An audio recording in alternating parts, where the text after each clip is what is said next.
महात्मा गांधी द्वारा जात-पात का दोष निवारण। हरिजन में छपे उनके लेख का पुनर्मुद्रण।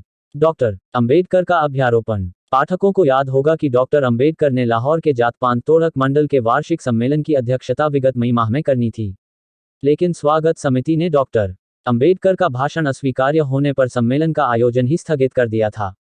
अपनी पसंद के अध्यक्ष का भाषण आपत्तिजनक पाए जाने पर उसे स्वागत समिति द्वारा अस्वीकार करना कहां तक न्याय संगत है, जबकि उस भाषण पर प्रश्न उठाने के अवसर खुले थे। समिति जात-पात और हिंदू धर्मग्रंथों के बारे में डॉक्टर अंबेडकर के दृष्टिकोण से परिचित थी। उन्हें पता था कि डॉक्टर अंबेडकर खुले शब्दों में हिंदू धर्म छोड़ने का फैसला दे चुके थे।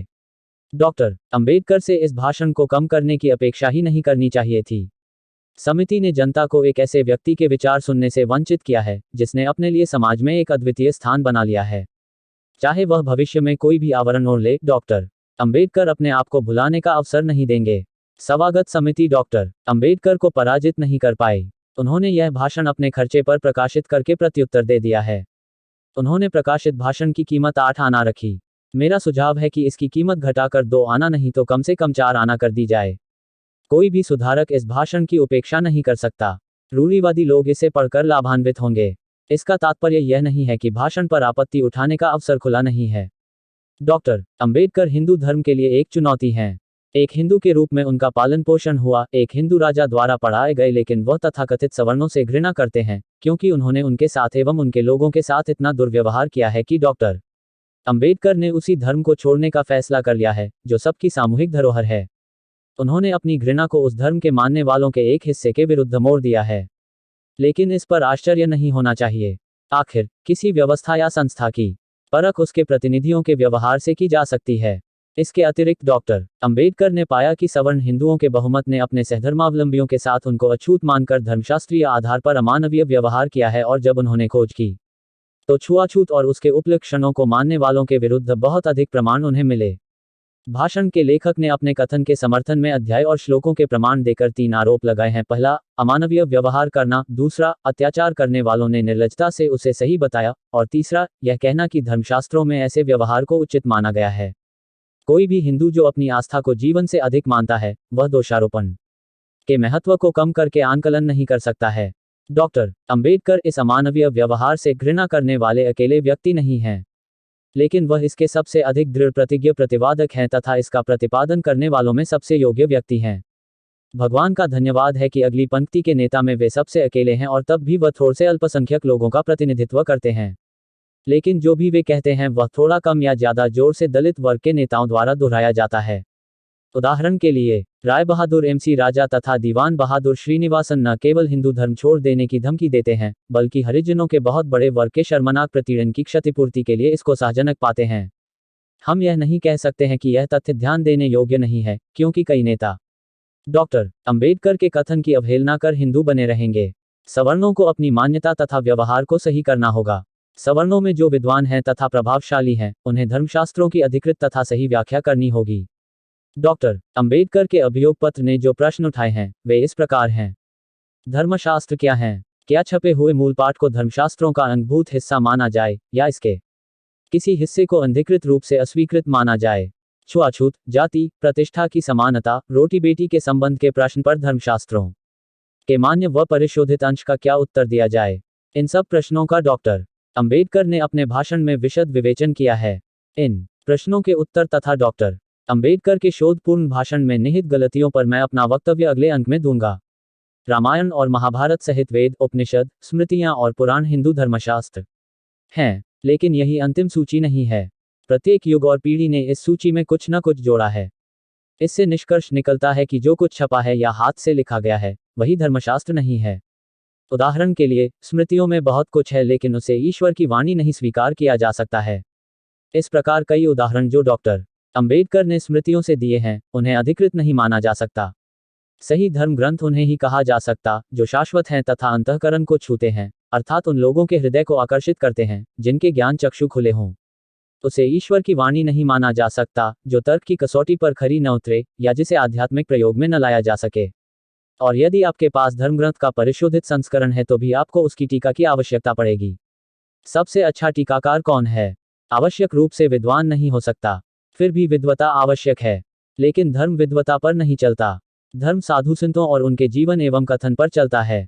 साधु संतों के संचित अनुभव को लोग मानते हैं, वो युगों तक प्रेरणा पाते हैं, जबकि धर्मग्रंथों के सबसे अच्छे विद्वान टीकाकारों को लोग भुला देते हैं। जात पात का धर्म से कोई मतलब नहीं है। जाति एक रीति रिवाज है जिसके उद्गम को मैं नहीं जानता और न ही अपनी आध्यात्मिक क्षुधा की संतुष्टि के लिए जानना चाहता हूँ। मैं नहीं जानता कि जाति आध्यात्मिक व राष्ट्रीय विकास के लिए हानिकारक है। वर्ण और आश्रम व्यवस्था ऐसी संस्थाएं हैं जिनको जात पात से कुछ लेना देना नहीं है। वर्ण व्यवस्था का नियम सिखाता है कि पैतृक धंधा अपनाकर हम अपनी रोजी रोटी कमा सकते हैं। यह हमारे अधिकार को ही नहीं बल्कि कर्तव्य को भी परिभाषित करता है। वर्ण व्यवस्था अवश्य ही व्यवसाय के संदर्भ में बनी है, जो केवल मानवता के कल्याण के लिए है और किसी अन्य के लिए नहीं। इसका अर्थ यह भी है कि कोई भी व्यवसाय न तो अत्यधिक नीचा है, न ही अत्यधिक ऊंचा। सारे व्यवसाय अच्छे विधिसम्मत तथा स्तर में एकदम एक समान हैं। ब्राह्मण का आध्यात्मिक शिक्षक का व्यवसाय तथा सफाई करने वाले का व्यवसाय एक समान है, जो भगवान के सामने एक जैसे पुण्य के काम हैं और उसके समक्ष एक समय में पूरा काम करने पर समान पारिश्रमिक के अधिकारी हैं। दोनों को जीवनयापन का अधिकार है और कुछ नहीं। आज भी गांवों में ऐसी विधिसम्मत स्वस्थ परंपरा जारी है। 600 की आबादी वाले गांव में रहकर मैंने पाया कि ब्राह्मण सहित विभिन्न व्यवसाय में रत लोगों में कोई असमानता नहीं है। मैंने पाया कि आज के बुरे दिनों में ब्राह्मण को सभी खुले हाथ से भीख देते हैं। उसके बदले ब्राह्मण के पास जो भी आध्यात्मिक खजाना है वह उसे बांटता है। वर्ण व्यवस्था के विकृत स्वरूप की जांच करना गलत और अनुचित होगा जब उसके नियम का उल्लंघन होता है। किसी वर्ण में रहकर श्रेष्ठता का दावा झूठा होगा और इस कानून को नकारात्मक माना जाएगा। वर्ण व्यवस्था के कानून में छुआछूत की मान्यता निहित नहीं है। हिंदू धर्म का सार है कि सत्य ही ईश्वर तथा अहिंसा मानव परिवारों का कानून है। मुझे पता है कि हिंदू धर्म की मेरी इस व्याख्या का डॉक्टर अंबेडकर के अलावा कई लोग प्रतिवाद करेंगे। इससे मेरी स्थिति पर कोई फर्क नहीं पड़ेगा। इस व्याख्या के आधार पर मैं लगभग आधी शताब्दी तक जिया हूं तथा मैंने भरसक इन्हीं मान्यताओं को जीवन में उतारने का प्रयास किया है। मेरे विचार से डॉक्टर अंबेडकर ने अपने भाषण में संदेहपूर्ण प्रामाणिकता और मूल्य तथा गिरे हुए हिंदुओं के शोचनीय मिथ्या निरूपण को, जो धर्म के सही उदाहरण नहीं है, चुनकर गंभीर गलती की है। जिन मानकों को डॉक्टर अंबेडकर ने अपनाया है उससे तो प्रत्येक विद्यमान धर्म संभवतः असफल हो जाएगा। अपने योग्यतापूर्ण भाषण में डॉक्टर ने अपने मुद्दे को अत्यधिक सिद्ध करने की कोशिश की है। क्या चैतन्य, ज्ञानदेव, तुकाराम, तिरुवल्लुवर, रामकृष्ण परमहंस, राजा राममोहन राय, महर्षि देवेंद्रनाथ टैगोर, विवेकानंद व अन्य विद्वानों द्वारा सिखाया धर्म पूरी तरह गुणहित है, जैसा कि डॉक्टर अंबेडकर ने अपने भाषण में बताया है? कोई धर्म उसे सबसे खराब उदाहरण से नहीं बल्कि सबसे अच्छे परिणाम से परखा जाना चाहिए। यदि हम इसे सुधार न पाए तो केवल इस प्रकार के मानक की आकांक्षा ही की जा सकती है। वर्ण बनाम जाति। श्री संत रामजी, जात पात तोड़क मंडल, लाहौर, ने इच्छा व्यक्त की कि उनका निम्नलिखित वक्तव्य प्रकाशित किया जाए। मैंने डॉक्टर अंबेडकर और जात पात तोड़क मंडल, लाहौर के बारे में आपकी टिप्पणी पढ़ी। इस संबंध में मैं निवेदन करना चाहता हूं। हमने डॉक्टर अंबेडकर को अपने सम्मेलन की अध्यक्षता करने के लिए नहीं बुलाया क्योंकि वे दलित वर्ग के हैं, चूंकि हम लोग छूत और अछूत में भेद नहीं करते हैं। इसके विपरीत हमने डॉक्टर अंबेडकर का चुनाव इसलिए किया कि हिंदू समाज की गंभीर बीमारी का निदान उनका और हमारा एक जैसा है, अर्थात उनका भी यही मत था कि हिंदुओं में विघटन और पतन का मूल कारण जाति व्यवस्था है। डॉक्टर की डॉक्टरेट की थीसिस का विषय भी जाति व्यवस्था था। उन्होंने इस विषय पर संपूर्ण रूप से अध्ययन किया हुआ था। हमारे सम्मेलन का उद्देश्य जाति व्यवस्था समाप्त करने के लिए हिंदुओं को राजी करना था, लेकिन एक गैर हिंदू की सामाजिक और धार्मिक मामलों में सलाह कोई प्रभाव नहीं डाल सकती। डॉक्टर अपने भाषण के पूरक भाग में यह बात कहने पर अड़े रहे कि हिंदू के रूप में उनका यह अंतिम भाषण है, जो सम्मेलन के हित में अप्रासंगिक और घातक था। इसलिए हमने उनसे निवेदन किया था कि वे अपने भाषण से वह वाक्य निकाल दें, क्योंकि वही बात कहने के लिए उन्हें कोई अन्य अवसर भी मिल सकते थे। लेकिन उन्होंने ऐसा करने से इनकार कर दिया। ऐसी स्थिति में हमने देखा कि केवल सम्मेलन का दिखावा करने का कोई प्रयोजन नहीं था। इस सब के बावजूद उनके भाषण की मैं प्रशंसा करता हूं, क्योंकि इस विषय पर यह सबसे विद्वतापूर्ण थीसिस है जिसका अन्य भारतीय भाषाओं में अनुवाद होना चाहिए। इसके अलावा मैं इस ओर आपका ध्यान आकर्षित करना चाहता हूं कि जाति और वर्ण में जो आपने दार्शनिक अंतर बताया है वह इतना अधिक सूक्ष्म है जो आम आदमी की समझ में नहीं आता है, क्योंकि व्यवहारिक दृष्टि में जाति और वर्ण एक ही चीज है, चूंकि दोनों का कृत्य एक समान है, अर्थात अंतरजातीय विवाह और सहभोज पर रोक। आपका वर्ण व्यवस्था का सिद्धांत वर्तमान में अव्यावहारिक है और निकट भविष्य में इसके पुनरुत्थान की कोई आशा नहीं है। केवल हिंदू जात पात के गुलाम हैं तथा इसे वे नष्ट नहीं करना चाहते। अतः जब आप काल्पनिक वर्ण व्यवस्था की वकालत करते हैं तो वे जात पात से चिपकने को न्यायसंगत पाते हैं। इस प्रकार आप वर्ण भेद की उपयोगिता से समाज सुधार को क्षति पहुंचा रहे हैं। क्योंकि इससे हमारे रास्ते में रोड़ा अटकता है। वर्ण व्यवस्था की जड़ पर हमला किए बिना छुआछूत मिटाने की कोशिश करना रोग के बाहरी लक्षणों का इलाज करने या पानी की सतह पर लकीर खींचने जैसा है। द्विज लोग हृदय के किसी कोने से भी तथाकथित छूत और अछूत शूद्रों को सामाजिक समानता नहीं देना चाहते हैं, इसलिए वे जात पात को तोड़ने तथा छुआछूत को मिटाने में उदारता दिखाने से इनकार करते हैं, जिसका साधारण अर्थ है कि वे इस मुद्दे से बचना चाहते हैं। छुआछूत मिटाने के लिए शास्त्रों की मदद लेने का अर्थ है कीचड़ साफ करना। श्री संत राम जी के पत्र का प्रथम पैराग्राफ अंतिम पैरे को रद्द करता है। यदि मंडल शास्त्रों की मदद लेना अस्वीकार करता है तो वह बिल्कुल वही कर रहा है जो डॉक्टर अंबेडकर कर रहे हैं, अर्थात हिंदू न बने रहने तक कैसे वह डॉक्टर अंबेडकर के भाषण पर आपत्ति उठा सकते हैं, जिसमें उन्होंने कहा है कि हिंदू के रूप में उनका यह अंतिम भाषण है। स्थिति पूरी तरह अतर्कसंगत हो जाती है, विशेष तौर पर जब मंडल के प्रवक्ता बनने का दावा करते हुए श्री संतराम डॉक्टर अंबेडकर के भाषण के तर्कों की मुक्त कंठ से प्रशंसा करते हैं। यहाँ यह पूछना उचित है कि यदि शास्त्रों को अस्वीकार करता है तो मंडल किस बात में विश्वास रखता है। कुरान को अस्वीकार कर कोई मुसलमान कैसे बना रह सकता है और बाइबल को अस्वीकार कर कोई ईसाई कैसे बना रह सकता है। यदि जाति और वर्ण एक दूसरे के पर्याय हैं और वर्ण शास्त्रों का अंगभूत हिस्सा है, जिसमें हिंदू धर्म की परिभाषा निहित है, तो मैं नहीं समझता कि जाति अर्थात वर्ण को अस्वीकार कर कोई हिंदू कैसे कहला सकता है। श्री संत राम शास्त्रों को कीचड़ मानते हैं। जहां तक मुझे याद है डॉक्टर अंबेडकर ने शास्त्रों को ऐसा विलक्षण नाम नहीं दिया है। मेरा अर्थ निश्चित रूप से यही है कि यदि शास्त्र छुआछूत का समर्थन करते हैं तो मैं अपने को हिंदू कहलाना नहीं चाहूंगा। इसी प्रकार यदि शास्त्र जात पात का समर्थन करते हैं तो मैं अपने आप को हिंदू कहलाना या रहना नहीं चाहूंगा, क्योंकि सहभोज और अंतरजातीय विवाह से मुझे बिल्कुल भी संकोच नहीं है। मैं शास्त्र और उसकी व्याख्या के बारे में अपनी स्थिति को दोहराना नहीं चाहता हूं।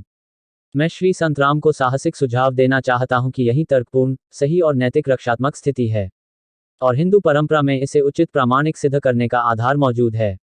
परिशिष्ट 2 डॉक्टर भीमराव अंबेडकर द्वारा महात्मा को उत्तर।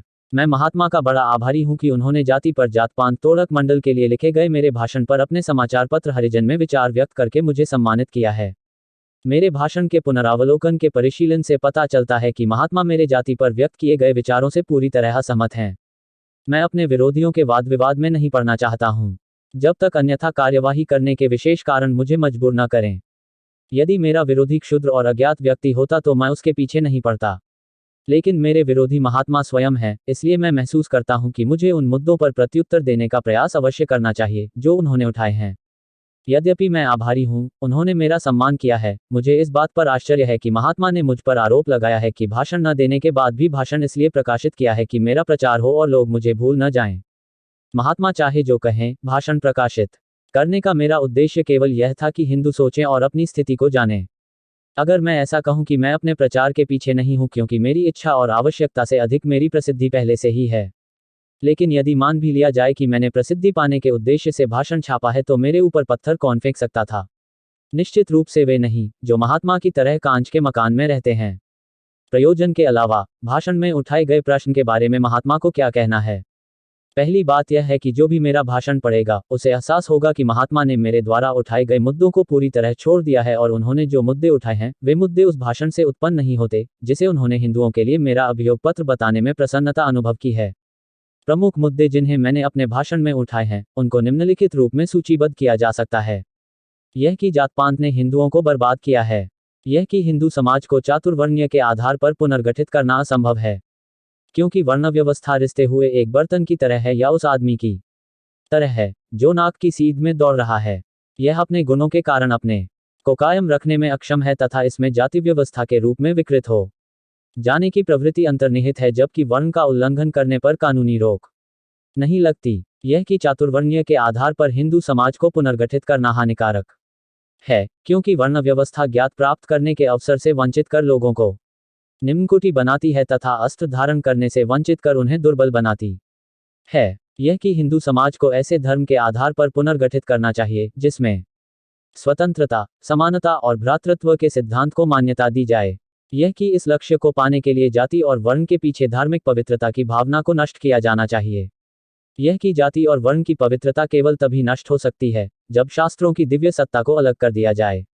ऐसा देखा गया कि महात्मा द्वारा उठाए गए प्रश्न मुद्दे से बिल्कुल अलग हैं, जिससे भाषण के मुख्य तर्क उसमें खो गए थे। मैं महात्मा द्वारा उठाए गए प्रश्न के सार को जांचना चाहूंगा। महात्मा ने पहला प्रश्न उठाया है कि मेरे द्वारा उद्धृत उदाहरण प्रामाणिक नहीं है। मैं स्वीकार करता हूं कि मैं इस विषय का विशेषज्ञ नहीं हूं, लेकिन मैं कहना चाहूंगा कि जो उदाहरण मैंने उद्धृत किए हैं वे श्री तिलक के लेखों से लिए गए हैं, जो संस्कृत भाषा और हिंदू शास्त्रों के जाने माने विद्वान थे। उन्होंने दूसरी बात यह कही है कि शास्त्र की व्याख्या विद्वानों द्वारा नहीं बल्कि संतों द्वारा की जानी चाहिए, और जैसा संतों ने समझा है कि शास्त्र जात पात और छुआछूत का समर्थन नहीं करते हैं। पहले प्रश्न के बारे में मैं महात्मा से पूछना चाहता हूं कि इससे किसी को क्या लाभ या हानि होगी यदि गद्यांश अंतर्वेशित है और संतों द्वारा उनकी व्याख्या अलग अलग की गई है। आम लोग असली मूलपाठ और अंतर्वेशित मूलपाठ में अंतर नहीं कर पाते हैं। आम लोग यह भी नहीं जानते कि शास्त्रों के मूलपाठ क्या है। वे इतने अनपढ़ हैं कि शास्त्रों में क्या लिखा है यह भी नहीं जानते। जो उनसे कहा जाता है वे उसी पर विश्वास कर लेते हैं, और उनसे कहा गया है कि शास्त्रों में जात पात और छुआछूत की प्रथा को धार्मिक कर्तव्य माना गया है। जहां तक संतों का प्रश्न है तो मानना पड़ेगा कि विद्वान लोगों की तुलना में संतों के उपदेश कितने ही अलग और उच्च हों, वे शोचनीय रूप से निष्प्रभावी रहे हैं। वे निष्प्रभावी दो कारणों से रहे हैं। पहला, किसी भी संत ने जाति व्यवस्था पर कभी भी हमला नहीं किया। इसके विपरीत वे जात पात की व्यवस्था के पक्के विश्वासी रहे हैं। उनमें से अधिकतर उसी जाति के होकर जिए और मरे जिस जाति के वे थे। ज्ञानदेव ब्राह्मण के रूप में अपनी प्रतिष्ठा से इतने उत्कट रूप से जुड़े हुए थे कि जब ब्राह्मणों ने उन्हें समाज में बने रहने से इनकार कर दिया तो उन्होंने ब्राह्मणों के पद की मान्यता पाने के लिए जमीन आसमान एक कर दिया था, और संत एकनाथ जो अछूतों को छूने तथा उनके साथ भोजन करने का साहस दिखाने के लिए धर्मात्मा बने हुए हैं, उन्होंने ऐसा इसलिए नहीं किया कि वे जात पात और छुआछूत के विरुद्ध थे, जबकि उनकी मान्यता यह थी कि प्रदूषण को पवित्र गंगा नदी अंत्याजाचा विटाल जासी, गंगा स्नाने शुद्धत्व न्यासी। एकनाथी भागवत अ 2-8-191 में स्नान कर धोया जा सकता है। जहां तक मेरा अध्ययन है किसी भी संत ने जात पात और छुआछूत के विरुद्ध कोई अभियान नहीं चलाया। मनुष्यों के बीच चल रहे संघर्ष से वे चिंतित नहीं थे। वे मनुष्य और ईश्वर के बीच संबंध के लिए ही चिंतित थे। उन्होंने यह शिक्षा नहीं दी थी कि सारे मनुष्य बराबर हैं। यह एक बहुत अलग और बहुत हानिकर प्रस्ताव है, जिसकी शिक्षा देने में किसी को कोई परेशानी नहीं होगी या जिसके मानने में कोई खतरा नहीं है। दूसरा कारण यह है कि संतों की शिक्षा प्रभावहीन रही है, क्योंकि लोगों को पढ़ाया गया है कि संत जाति का बंधन तोड़ सकते हैं, लेकिन आम आदमी ये बंधन नहीं तोड़ सकता। इसलिए संत अनुसरण करने का उदाहरण नहीं बने, वह सम्मान योग्य धर्मपरायण व्यक्ति बने रहे। लोग जाति और छुआछूत में पक्का विश्वास करते हैं। यह दर्शाता है कि शास्त्रों की शिक्षाओं के विरुद्ध धर्मपरायण जीवन तथा आदर्शपूर्ण उपदेशों का उन पर कोई प्रभाव नहीं पड़ा है। इस प्रकार इस बात से कोई सांत्वना नहीं मिलती कि संत है या एक महात्मा है जो शास्त्रों को थोड़े से विद्वानों और कई अज्ञानियों से अलग तरीके से समझते हैं। यह कि आम लोग शास्त्रों के बारे में गलत विचार रखते हैं, उसी तथ्य को ही ध्यान में रखना चाहिए और उसी को ध्यान में रखना पड़ेगा। शास्त्रों की सत्ता को समाप्त किए बिना और कैसा व्यवहार किया जाए जो आज भी लोगों के आचरण को संचालित करते हैं, इस प्रश्न पर महात्मा ने विचार नहीं किया है। लेकिन शास्त्रों की जकड़ से मुक्त कराने की जो भी प्रभावशाली योजना महात्मा बताएं, उन्हें यह मानना चाहिए कि किसी संत के धर्मपरायण जीवन से यह स्वयं ऊंचे उठ सकते हैं, लेकिन आम आदमी की संत और महात्माओं के प्रति यही मनोवृत्ति है कि वे उनका सम्मान करते हैं लेकिन अनुसरण नहीं करते। इससे कोई कुछ अधिक नहीं कर सकता। तीसरा प्रश्न महात्मा ने उठाया है कि चैतन्य, ज्ञानदेव, तुकाराम, तिरुवल्लुवर, रामकृष्ण परमहंस इत्यादि द्वारा ज्ञापित धर्म गुण रहित नहीं हो सकता, जैसा कि मैंने बताया है, और यह कि किसी भी धर्म को सबसे खराब नमूने से नहीं बल्कि सबसे अच्छे परिणाम से परखना होगा। मैं इस वक्तव्य के प्रत्येक शब्द से सहमत हूं, लेकिन मैं बिल्कुल नहीं समझ पाया कि महात्मा इससे क्या सिद्ध करना चाहते हैं। यह सत्य है कि धर्म को सबसे खराब नमूने से नहीं बल्कि सबसे अच्छे से परखना चाहिए, लेकिन क्या मामला यहीं समाप्त हो जाता है? मैं कहता हूं नहीं। प्रश्न अभी भी उठता है कि सबसे खराब इतने अधिक क्यों हैं और सबसे अच्छे इतने थोड़े से क्यों? मेरे दिमाग से इसके दो कल्पनीय उत्तर हैं। कुछ अपने मूल दुराग्रह के कारण सबसे खराब हैं, जो नैतिक रूप से शिक्षणीय नहीं है, इसलिए धर्म के आदर्श के दूर दूर तक पहुंचने में अक्षम है, या धर्म का आदर्श पूरी तरह गलत आदर्श है जिसने अधिकतर लोगों के जीवन में गलत नैतिक मोड़ दिया है, और गलत आदर्श के बावजूद सबसे अच्छे लोग बने रहे वास्तव में गलत मोड़ को सही दिशा की ओर मोड़ दिया है। इन दो स्पष्टीकरणों में से मैं पहले को मानने के लिए तैयार नहीं हूं, और मुझे विश्वास है कि महात्मा भी इसके विपरीत जाने को जोर नहीं देंगे। मेरे विचार में दूसरा स्पष्टीकरण ही तर्कपूर्ण और उचित है, जब तक कि महात्मा के पास कोई तीसरा विकल्प यह समझाने के लिए न हो कि सबसे खराब इतने अधिक क्यों हैं और सबसे अच्छे इतने थोड़े से क्यों हैं। यदि दूसरा स्पष्टीकरण ही एकमात्र स्पष्टीकरण है, तब स्पष्ट रूप से महात्मा का यह कथन कि धर्म की परख उससे सबसे अच्छे मानने वालों से होती है, हमको कहीं नहीं ले जाता है, सिवाय इसके कि उन बहुत से लोगों पर दया आती है जो गलत हो गए हैं, क्योंकि वे गलत आदर्शों की पूजा करने को बाध्य हैं। महात्मा ने तर्क दिया है कि यदि संतों के उदाहरण को अपनाएं तो हिंदू धर्म सहनीय हो जाएगा। महात्मा का यह तर्क भी अन्य कारण से गलत सिद्ध होता है। चैतन्य जैसे सुविख्यात संत का नाम लेकर मोटे और सबसे सरल तरीके से महात्मा सुझाव देना चाहते हैं कि ढांचे में मूलभूत परिवर्तन किए बिना हिंदू समाज सहनीय और खुशहाल हो सकता है। यदि बड़ी जाति के हिंदुओं को इस बात के लिए राजी किया जाए कि वे छोटी जाति के हिंदू से व्यवहार करते समय उच्च स्तर की नैतिकता अपनाएंगे। मैं इस विचारधारा का पूरी तरह विरोधी हूँ। मैं उस बड़ी जाति के हिंदू का सम्मान करता हूँ जो अपने जीवन में उच्च सामाजिक आदर्श अपनाने की कोशिश करते हैं। ऐसे लोगों के बिना भारत में रहना आज से भी अधिक भद्दा और कम खुशहाल होगा। फिर भी जो इस बात पर निर्भर हैं कि वह बड़ी जाति के हिंदू को एक अच्छा इंसान बनाएंगे तथा व्यक्ति चरित्र सुधारेंगे, वह मेरे विचार से अपनी शक्ति बर्बाद कर रहा है और एक भ्रम पाले हुए है। क्या व्यक्तिगत चरित्र शस्त्र बनाने वाले को एक अच्छा आदमी बना सकता है? अर्थात जो आदमी गोला बेचता हो वह ऐसा गोला बनाए जो न फटे और गैस जहर न फैलाएं। अगर ऐसा नहीं हो सकता तो आप कैसे मान सकते हैं कि जाति की चेतना से भरा व्यक्ति अपने व्यक्तिगत चरित्र के कारण अच्छा व्यक्ति हो सकता है? अर्थात वह व्यक्ति अपने साथियों के साथ मित्रता तथा समान व्यवहार कैसे करेगा?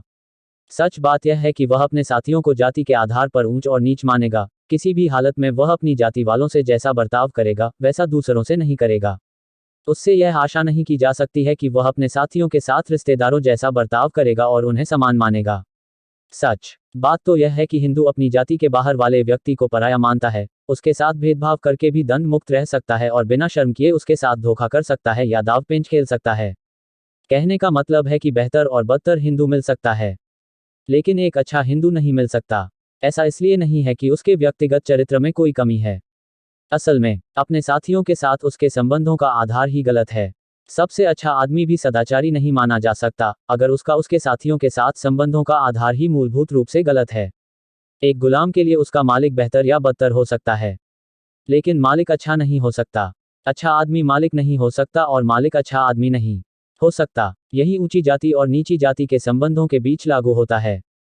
अन्य ऊंची जातियों के लोगों की तुलना में नीची जाति के व्यक्ति के लिए ऊंची जाति का आदमी बेहतर या बदतर हो सकता है। ऊंची जाति का व्यक्ति अच्छा नहीं हो सकता जब तक उसके पास ऊंची जाति का भेद करने के लिए छोटी जाति मौजूद है। छोटी जाति के लिए यह अच्छा नहीं है कि उसकी चेतना में यह बात बैठी है कि उसके ऊपर बड़ी जाति है। मैंने अपने भाषण में दलील दी थी कि वर्ण और जाति पर आधारित समाज एक ऐसा समाज है जो गलत संबंधों पर आधारित है।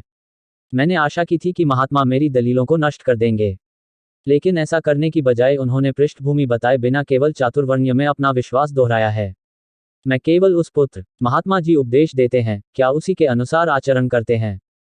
जिस बहस का व्यापक रूप में प्रयोग होता है उसमें व्यक्तिगत उल्लेख पसंद नहीं किया जाता है, लेकिन जब कोई किसी सिद्धांत का उपदेश देता है और धर्म सिद्धांत मानकर उसे धारण कर लेता है तो यह उत्सुकता पैदा होती है कि वह जो उपदेश देता उस पर कितना आचरण करता है। हो सकता है कि आचरण करने में असफलता का कारण यह हो कि आदर्श इतना अधिक ऊंचा है कि उसे प्राप्त करना संभव नहीं है। आचरण करने में असफलता का कारण व्यक्ति का अंतर्जातीय पाखंड भी हो सकता है। किसी भी स्थिति में उन्होंने अपने आचरण को परीक्षण के लिए खोलकर रख दिया है और मुझे दोष नहीं दिया जाना चाहिए यदि मैं पूछूं कि अपने आदर्श को उन्होंने अपने जीवन में उतारने के लिए कितना प्रयास किया है। महात्मा जन्म से बनिया है। उनके पूर्वजों ने मंत्री पद पाने के लिए व्यापार करना छोड़ दिया था, जो कि ब्राह्मण का पेशा है। अपने जीवन में महात्मा बनने से पहले जब पेशा चुनने का अवसर आया तो उन्होंने तराजू की बजाय वकालत को प्राथमिकता दी। वकालत का परित्याग कर वह आधे संत और आधे राजनीतिज्ञ बन गए। उन्होंने व्यापार को कभी छुआ तक नहीं, जो उनका पैतृक पेशा है। उनका सबसे छोटा पुत्र की बात कर रहा हूं, जो अपने पिता का अनुयायी है, जो वैश्य के घर में जन्मा, लेकिन उसने एक ब्राह्मण लड़की से विवाह किया तथा जिसने एक बड़े पूंजीपति के समाचार पत्र में नौकरी को चुना है। ऐसी जानकारी नहीं है कि महात्मा ने पैतृक पेशा न अपनाने के लिए उसकी कभी निंदा की हो। किसी आदर्श को उसके सबसे खराब नमूने से परखना गलत होगा और यह उदारता नहीं होगी, लेकिन निस्संदेह महात्मा के पास इससे बेहतर नमूना नहीं है और यदि वह इस आदर्श को अपनाने में असफल होते हैं तो यह आदर्श एक असंभव आदर्श है जो आदमी की व्यवहारिक मूल प्रवृत्तियों के बिल्कुल विपरीत है। कार्लाइल के विद्यार्थी जानते हैं कि किसी विषय पर सोचने से पहले वे उस पर बोलते थे। क्या जात पात के मामले में महात्मा के साथ ऐसा तो नहीं हुआ होगा? अन्यथा जो प्रश्न मेरे मन में आते हैं वे उनसे छूटे नहीं होते। कोई भी पेशा कब पैतृक पेशा बन जाता है जिसे अपनाना आदमी के लिए बाध्यकारी हो जाए? क्या व्यक्ति को अपना पैतृक पेशा ही अपनाना चाहिए चाहे वह क्षमता के अनुकूल और लाभकारी नहीं हो? क्या आदमी को अपना पैतृक पेशा ही अपनाना चाहिए, वह नैतिक पेशा ही क्यों न हो? यदि प्रत्येक को अपना पैतृक पेशा ही जारी रखना पड़े तो इसका अर्थ होगा कि किसी आदमी को दलाल का पेशा इसलिए जारी रखना पड़ेगा क्योंकि उसके दादा दलाल थे और किसी औरत को इसलिए वेश्या का पेशा अपनाना पड़ेगा क्योंकि उसकी दादी एक वेश्या थी। क्या महात्मा अपने सिद्धांत के इस तार्किक परिणाम को स्वीकार करने के लिए तैयार हैं? मेरे लिए उनका पैतृक पेशा अपनाने का आदर्श न केवल असंभव बल्कि अव्यावहारिक आदर्श भी है, उसके अलावा नैतिक रूप से भी यह हर्षणीय आदर्श है। महात्मा जीवन भर ब्राह्मण बने रहने में महान उत्कर्ष देखते हैं। इस तथ्य को छोड़ भी दिया जाए तो ऐसे कई ब्राह्मण हैं जो जीवन भर ब्राह्मण बने रहना नहीं चाहते। हम उन ब्राह्मणों के बारे में क्या कहें जो अपनी पुरोहिताई का पैतृक पेशा अपना लेते हैं? क्या वे पैतृक पेशा अपनाने के सिद्धांत की वजह से ऐसा करते हैं या गंदे आर्थिक लाभ के इरादे से ऐसा करते हैं? महात्मा इन प्रश्नों से चिंतित प्रतीत नहीं होते। वह इस बात से संतुष्ट हैं कि सच्चे ब्राह्मण वे हैं जो मुफ्त में उन्हें दी जा रही भिक्षा पर जीते हैं और जितना भी उनके पास आध्यात्मिक खजाना है उसे वे मुफ्त में बांट रहे हैं। पुश्तैनी ब्राह्मण पुजारी महात्मा को आध्यात्मिक खजाना ढोते हुए प्रतीत होते हैं, लेकिन पुश्तैनी ब्राह्मण के अन्य चित्र भी खींचे जा सकते हैं। ब्राह्मण विष्णु का पुजारी हो सकता है जो प्रेम के देवता हैं। वह शंकर का पुजारी भी हो सकता है जो विनाश के देवता हैं।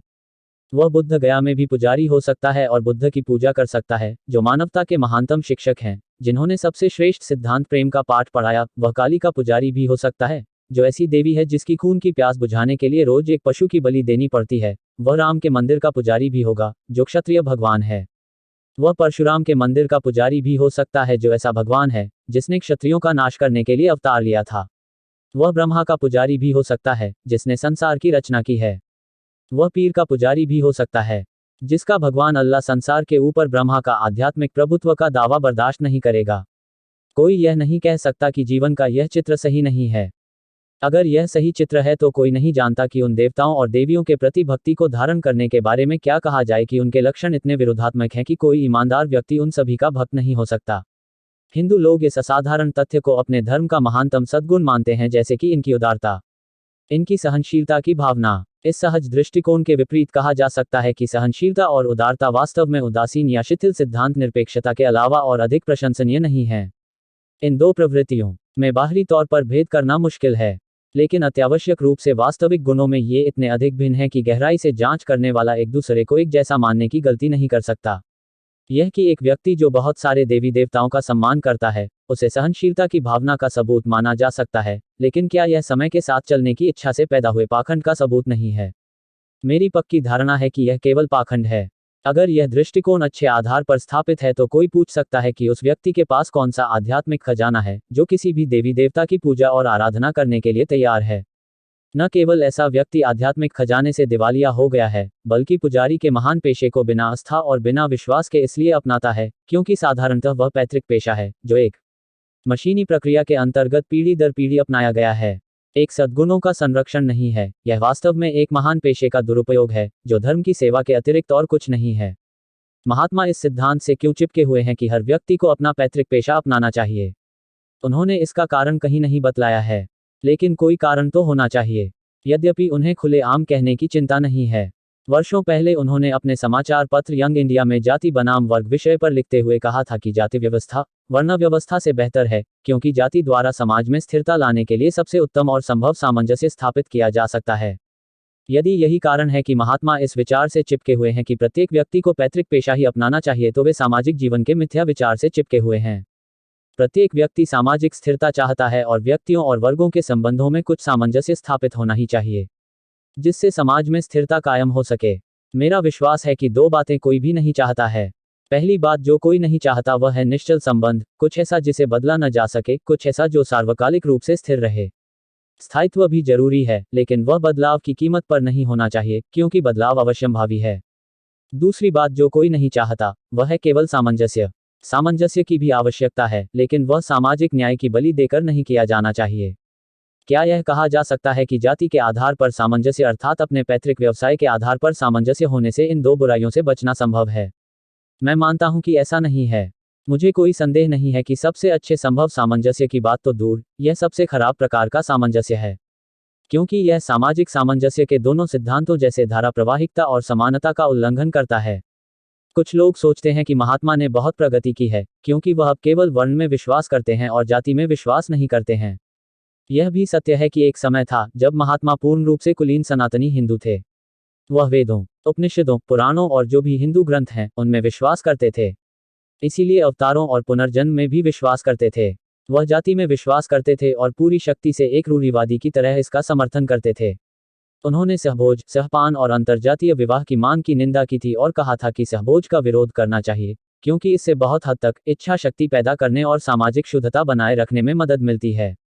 यह अच्छी बात है कि उन्होंने पाखंडपूर्ण मूर्खता का परित्याग कर दिया है और स्वीकार किया है कि जातपात आध्यात्मिक और राष्ट्रीय विकास दोनों के लिए हानिप्रद है और हो सकता है कि उनके पुत्र का जाति के बाहर विवाह इन्हीं विचारों के परिवर्तन की देन है। लेकिन क्या महात्मा ने वास्तव में प्रगति की है? वर्ण की प्रकृति क्या है जिसे महात्मा मानते हैं? क्या वह यही वेदों की धारणा है जिसे दयानंद सरस्वती और उनके अनुयायियों आर्य समाजियों ने प्रतिपादित किया है? वेद में वर्ण की धारणा का सारांश यह है कि व्यक्ति वह पेशा अपनाए जो उसकी स्वाभाविक योग्यता के लिए उपयुक्त हो। महात्मा की वर्ण की धारणा का सार यह है कि व्यक्ति पैतृक पेशा ही अपनाए, चाहे वह उसकी स्वाभाविक योग्यता के अनुरूप हो या न हो। जाति और वर्ण में क्या अंतर है जो महात्मा ने समझा है? मैं कोई अंतर नहीं पाता हूँ। जो परिभाषा महात्मा ने दी है उसमें मैं कोई अंतर नहीं पाता हूँ। जो परिभाषा महात्मा ने दी है उसके अनुसार तो वर्ण ही जाति का दूसरा नाम है। इसका सीधा कारण यह है कि दोनों का सार एक है, अर्थात पैतृक पेशा अपनाना। प्रगति करना तो दूर, महात्मा ने अवनति की है। वर्ण की वैदिक धारणा की व्याख्या करके उन्होंने जो उत्कृष्ट था उसे वास्तव में उपहासप्रद बना दिया है। यद्यपि मैं वैदिक वर्ण व्यवस्था को अस्वीकार करता हूं, जिसका कारण मैंने अपने भाषण में बताया है, लेकिन मैं मानता हूं कि स्वामी दयानंद व कुछ अन्य लोगों ने वर्ण के वैदिक सिद्धांत की जो व्याख्या की है बुद्धिमत्तापूर्ण है और घृणास्पद नहीं है। मैं यह व्याख्या नहीं मानता है कि जन्म किसी व्यक्ति का समाज में स्थान निश्चित करने का निर्धारक तत्व हो। वह केवल योग्यता को मान्यता देती है। वर्ण के बारे में महात्मा के विचार न केवल वैदिक वर्ण को मूर्खतापूर्ण बनाते हैं बल्कि घृणास्पद भी बनाते हैं। वर्ण और जाति दो अलग अलग धारणाएं हैं। वर्ण इस सिद्धांत पर टिका हुआ है कि प्रत्येक को उसकी योग्यता के अनुसार, जबकि जाति का सिद्धांत है कि प्रत्येक को उसके जन्म के अनुसार। दोनों में इतना ही अंतर है जितना खड़िया और पनीर में। वास्तव में दोनों विपरीत हैं। अगर महात्मा विश्वास करते हैं, जो वह अवश्य करते हैं, कि प्रत्येक को अपना पैतृक पेशा अपनाना चाहिए, तो निश्चित रूप से जातपात की वकालत कर रहे हैं तथा इसको वर्ण व्यवस्था बताकर न केवल पारिभाषिक झूठ बोल रहे हैं बल्कि बदतर और हैरान करने वाली भ्रांति फैला रहे हैं। मेरा मानना है कि सारी भ्रांति इस कारण से है कि महात्मा की धारणा निश्चित और स्पष्ट नहीं है कि वर्ण क्या है और जाति क्या है तथा हिंदूवाद के संरक्षण के लिए इसमें से किसकी जरूरत है। उन्होंने कहा है और वह आशा करते हैं कि वह अपने विचार बदलने के लिए कोई रहस्यवादी कारण नहीं ढूंढेंगे कि जाति हिंदू धर्म का सार नहीं है। क्या वे वर्ण को हिंदू धर्म का सार मानते हैं? अभी भी कोई सुनिश्चित उत्तर नहीं दे सकता है। उनका लेख डॉक्टर अंबेडकर का अभ्यारोपण पढ़ने वाले भी कहेंगे नहीं।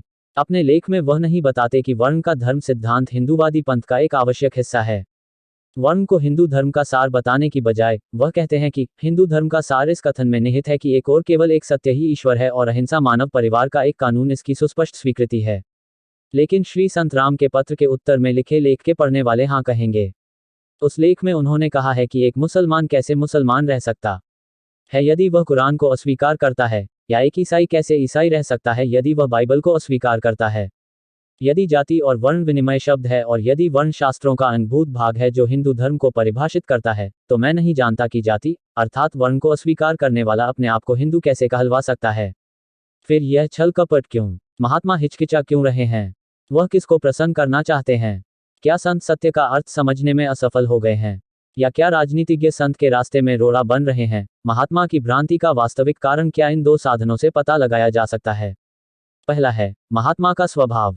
वह प्रत्येक बात में बच्चे जैसी सरलता और बच्चे जैसा स्वयं को धोखा देने वाला स्वभाव रखते हैं।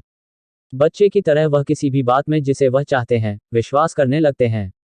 इसलिए हमें प्रतीक्षा करनी चाहिए कि उन्होंने जिस तरह जाति में विश्वास करना छोड़ दिया है, उसी तरह वे वर्ण में विश्वास करना छोड़ देंगे। दूसरा साधन उनकी महात्मा और राजनीतिज्ञ की दोहरी भूमिका है। महात्मा के रूप में वह शायद राजनीति का आध्यात्मिकरण करने को कोशिश कर रहे हैं। इसमें वह सफल हुए हों या न हुए हों, राजनीति ने उनका व्यापारीकरण कर दिया है। राजनीतिज्ञ को यह जानना जरूरी है कि समाज पूर्ण सत्य को सहन नहीं कर सकता और उन्हें पूर्ण सत्य नहीं बोलना चाहिए। अगर वह पूर्ण सत्य बोल रहे हैं तो यह उनकी राजनीति के लिए खराब होगा। महात्मा जाति और वर्ण का समर्थन हमेशा क्यों कर रहे हैं? क्योंकि उन्हें डर है कि यदि उन्होंने इसका विरोध किया तो वे राजनीति में अपना स्थान खो देंगे। उनकी भ्रांति का कोई भी कारण हो, महात्मा को यह कह दिया जाना चाहिए कि वह अपने आप को धोखा दे रहे हैं तथा वर्ण के नाम पर जाति को उपदेश देकर लोगों को धोखा दे रहे हैं। महात्मा कहते हैं कि हिंदू और हिंदू धर्म की जांच करने के लिए जो मानक मैंने अपनाए हैं, उन मानकों के आधार पर प्रत्येक वर्तमान धर्म शायद असफल हो जाएगा। यह शिकायत हो सकती है कि मेरे मानक ऊंचे हैं और यह सच हो सकता है। लेकिन प्रश्न यह नहीं है कि ये मानक ऊंचे हैं या नीचे हैं। प्रश्न यह है कि यह मानक लागू करने के लिए उचित है या नहीं। किसी अन्य मानक को कोई अर्थ नहीं है अगर यह माना जाए कि धर्म आवश्यक रूप से लोगों के कल्याण के लिए होता है। अब मैं कहता हूं कि हिंदू तथा हिंदू धर्म को जांचने के लिए जो मानक मैंने लागू किए हैं वे सबसे अधिक उपयुक्त हैं और इससे बेहतर मानक नहीं जानता हूं। यह निष्कर्ष सत्य हो सकता है कि यदि मेरे मानक लागू किए जाएं तो प्रत्येक वर्तमान धर्म सफल हो जाएगा। लेकिन यह तथ्य हिंदू और हिंदू धर्म के हिमायती महात्मा को दिलासा या और अधिक आधार नहीं देता कि एक पागल आदमी के होने से दूसरे पागल आदमी को दिलासा हो या एक अपराधी के होने से दूसरे अपराधी को दिलासा हो। मैं महात्मा को आश्वासन देना चाहता हूं कि यह केवल हिंदू और हिंदू धर्म की असफलता नहीं है जिसने मेरे मन में घृणा और अवमानना की भावना भर दी है जिसका मुझ पर आरोप लगाया गया है। मैं मानता हूं कि यह दुनिया एक अपूर्ण दुनिया है और जो भी इसमें जीना चाहता है उसे अपूर्णता को सहन करना चाहिए। लेकिन जबकि मैं समाज की अपूर्णता तथा कमियों में जीने के लिए तैयार हूं जिसमें मुझे कठिनाई से आगे बढ़ना मेरी नियति है तो मैं महसूस करता हूं कि उस समाज में जीने के लिए मैं सहमत नहीं हूं जो गलत आदर्शों को संजोए रखता है या एक ऐसा समाज जिसके आदर्श सही हैं परंतु वह अपने सामाजिक जीवन को उन आदर्शों के अनुरूप ढालना नहीं चाहता है। अगर मुझे हिंदू और हिंदू धर्म से ऊब पैदा होती है तो यह इसलिए है क्योंकि मुझे विश्वास है कि वे गलत सिद्धांतों और गलत सामाजिक जीवन का पोषण करते हैं।